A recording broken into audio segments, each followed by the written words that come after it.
நமஸ்காரம். 108 வைணவ திவ்ய தேசத்தில் சென்னை மாநகரத்தில் இருக்கக்கூடிய மிக அற்புதங்களை உள்ளடக்கிய 60வது திவ்ய கஷேத்திரமான திருவல்லிக்கேணி பார்த்தசாரதி பெருமாள்.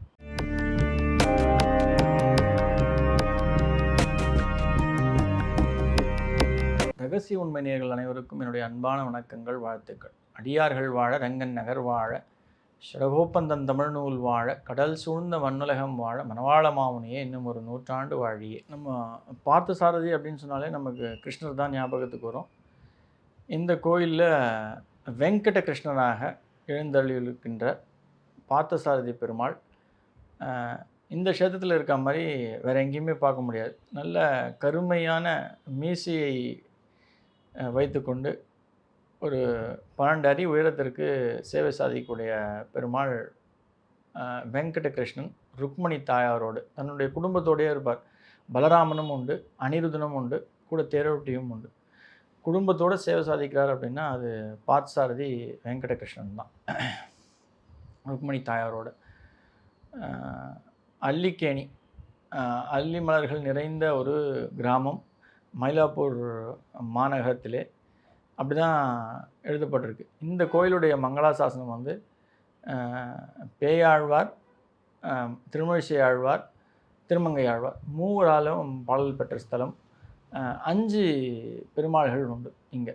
ஒன்று ஏற்கனவே சொன்ன மாதிரி வெங்கட கிருஷ்ணன் ருக்மணி தாயாரோட, அதே போல் ராமர் லக்ஷ்மணர் சீதையோட நின்ற கோலத்திலும், அதே போல் சயன கோலத்தில் ரங்கநாதரும் உண்டு. ரங்கநாதர் வந்து இங்கே வந்து வேதவல்லி தாயார் ரங்கநாயகியோடு வீற்றிருக்கிறார். ஜெனரலாக பார்த்தசாரதி கோயில்னால் நமக்கு தாயாருடைய சன்னதி வேதவல்லி தாயார் அப்படின்னு சொல்லுவோம். ஆனால் இங்கே ரங்கநாயகியாக வேதவல்லி தாயார் நம்முடைய சயன கோலத்தில் இருக்கின்ற ரங்கநாதருக்கு தான் தாயாராக இங்கே வீற்றிருக்கிறார். அதே போல் மேற்கு நோக்கிய தெள்ளிய சிங்கர் யோக நரசிம்மராக காட்சியளிக்கிறார் பெருமாள். ரொம்ப சிறப்புகளை உள்ளடக்கிய கோயில் நான் சொல்லும்பொழுது இங்கே இருக்கக்கூடிய தெள்ளிய சிங்கர் யோக நரசிம்மர் தான். இந்த கோயிலுக்கு நீங்கள் போகிறீங்க அப்படின்னா நரசிம்மருடைய சன்னதியில் ஒரு 2 நிமிஷம் நரசிம்மரை கைகூப்பி வணங்கிட்டு சேவிச்சுட்டு அவரை கடந்து நீங்கள் போகும்பொழுது அங்கே நரசிம்மருடைய தீர்த்தத்தை மூஞ்சில் தெளிப்பாள். அந்த தீர்த்தம் எல்லா பிணிகளும், பயம், நோய் நொடிகள், உங்களுக்கு ஏவல், இந்த மாதிரி பில்லி, இந்த மாதிரியான விஷயங்கள், சூன்யம் போன்ற விஷயங்கள் இருந்தால் கூட உங்களை விட்டு விலகி பறந்தோடி விடும் அப்படின்றது தான் அதனுடைய சூட்சம். அவ்வளவு சக்திகளை உள்ளடக்கியது நரசிம்மருடைய சன்னதி. இந்த தெள்ளிய சிங்கருடைய அமர்ந்த கோலத்தில் காட்சியளிக்கின்ற நரசிம்மர் அவ்வளோ சிறப்பு. எப்போ நீங்கள் நரசிம்மர் கோயில் பார்த்தசாரதி கோயிலில் போனாலும் அவருடைய சன்னதியில் இந்த விஷயத்தை கேட்டு வாங்கிக்கணும்.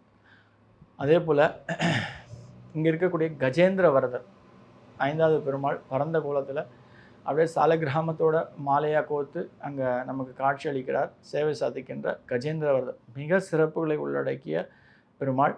அவரை நீங்கள் அப்படியே சேவிச்சுட்டு பிரதர்ஷனையாக வரும்பொழுது ஆண்டாளுடைய சன்னதியும் உண்டு. இந்து கோலத்தில் சேவை சாதிப்பாள் அழகிய ஆண்டாள். பார்த்தசாரதி கோயிலில் தெப்போத்சவம்ன்றது ரொம்ப விசேஷமாக நடக்கும். நான் சொன்ன அந்த 5 பெருமாளுக்கும் தெப்போத்சவம் வந்து ரொம்ப விமர்சையாக, அது வந்து ஒரு கண்கூடா காட்சி. அந்த காட்சியை பார்க்குறதுக்கு நமக்கு ஒரு பெரிய பிராப்தமே இருக்கணும்னு தான் ஒரு உண்மை விஷயம்.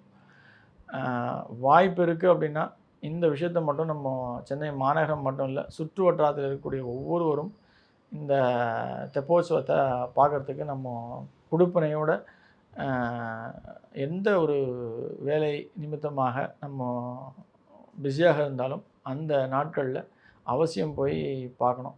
அவ்வளோ வேலைப்பாடுகளும் அலங்காரங்களும் அற்புதங்களையும் நிறைந்த ஒரு சிறப்பு மிக்க ஒரு விஷயமாக இது காணப்படும். இந்த கோயிலுடைய புஷ்கரணி வந்து சந்திர புஷ்கரணின்னு சொல்லுவாள். கிட்டத்தட்ட கோயிலுடைய பிரம்மாண்ட அளவிற்கு பெரிய புஷ்கரணி வந்து கிழக்கு நோக்கிய ஒரு புஷ்கரணி. அவ்வளவு சிறப்புகளை உள்ளடக்கிய குளம். அ வேற எங்கேயுமே காண கிடைக்காத ஒரு சிறப்பு பார்த்தசாரதி கோயிலுக்கு மட்டுமே அது உகந்தது. ஏன்னா, பெருமாளுடைய நேர் அ சேவைக்கு நேரையே இருக்கக்கூடிய அந்த புஷ்கரணி, கிழக்கிலேயே முழு அளவிற்கும் பெரிய அளவிற்கு இருக்கக்கூடிய ஒரு ஒரு குளம் அது. இந்த கோயில்ல தான் இந்த குளத்தில தான் வந்து இந்த தெப்போற்சவம் அப்படின்றது நடக்கும். அ அவசியம் வந்து ஒவ்வொருவரும் கண்டு களிக்க வேண்டிய ஒரு பெருமாளுடைய சேவை. இந்த கோவில்ல அ நான் ஏற்கனவே சொன்ன மாரி தெள்ளிய சிங்கர், நரசிம்மர் அமர்ந்த கோலத்தில யோக நரசிம்மரை நீங்க தரிசிக்கணும் அப்படின்னா, சுவாதி நட்சத்திரம் அன்னைக்கு நீங்க தரிசிக்கிறீங்க அப்படின்னா, மிக சிறந்த நல்ல விஷயங்கள் உங்கள வந்து அடையும் அப்படின்றது தான் இதனுடைய உண்மை. அ அ உங்க உடல் பிணிகள் அப்படின்ற ஒரு விஷயத்துக்கு மட்டும் இல்லாமல், உங்களுக்கு தேவையான எல்லா நல்ல காரியங்களும், உங்களுடைய எதிர்பார்ப்புகள், அது கல்யாண தேவையாக இருக்கலாம், குழந்தை பிறப்பாக இருக்கலாம், வேலை நிமித்தமாக இருந்தாலும், இவர வந்து நீங்க சுவாதி நட்சத்திரம் அன்னைக்கு ஒரு 18 தடவை 9, 18, 27 அந்த எண்ணிக்கையில மல்டிபிள்ஸ் ஆஃப் 9ல நீங்க வந்து பிரதட்சணம் வர்றீங்க அப்படின்னும்பொழுது, நிச்சயமாக உங்களுடைய தேவைகள் பூர்த்தியாறது. இது கண்கண்ட உண்மை. அவசியம் இது வந்து பிராக்டிஸ் பண்ணி பாருங்க.